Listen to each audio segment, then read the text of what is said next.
차량에서 들리는 불쾌한 소리, 할아버지의 기술적 조작이 문제일까? 어느 날 차량을 운전하고 있었던 중 누군가 날 괴롭히고 있다는 생각이 떠올랐다.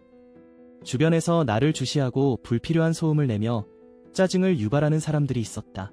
과연 이들은 뭘 할 수 있는 존재들이길래 나를 이렇게 조롱하는 것일까? 도심의 공사소음 사이사이로 들려오는 귀찮은 웃음소리와 속삭임들.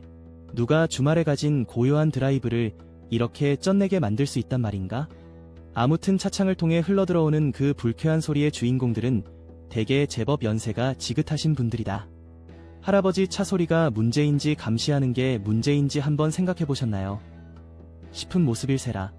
이분들은 반짝이는 생리식품 광고 같은 일상생활의 작은 재미를 위해 일생의 소음 샤워를 즐기고 지나가는 내 차량의 엿을 찌작거리기 위해 근처에서 맴돌며 속삭인다. 저기 저 차 좀 봐. 완전 이상해. 이라는 말이 멀리서 들리며 내 무의식 속으로 파고든다.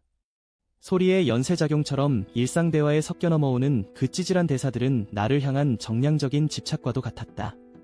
심지어 귀찮은 미소를 지으며 지나가는 오토바이 배달부마저 차시의 몇 마디 튜닝된 웃음과 함께 도망치듯 사라진다.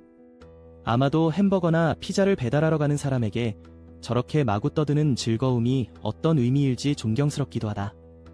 이렇게 이야기하는 가해자들은 이제 내 차량 소음이 아닌 내가 저들과의 특별한 관계에 빠져들게 만든다고 생각하는 듯하다. 우리 관계는 특별해. 그들은 늘 그렇게 말하는데 마치 초등학교 시절에 사랑에 빠진 남학생처럼. 한편으로는 불쾌하고 어리석은 말로 끊임없이 나를 괴롭힐 수 있다는 그 부유한 상상력에 감탄할 뿐이다.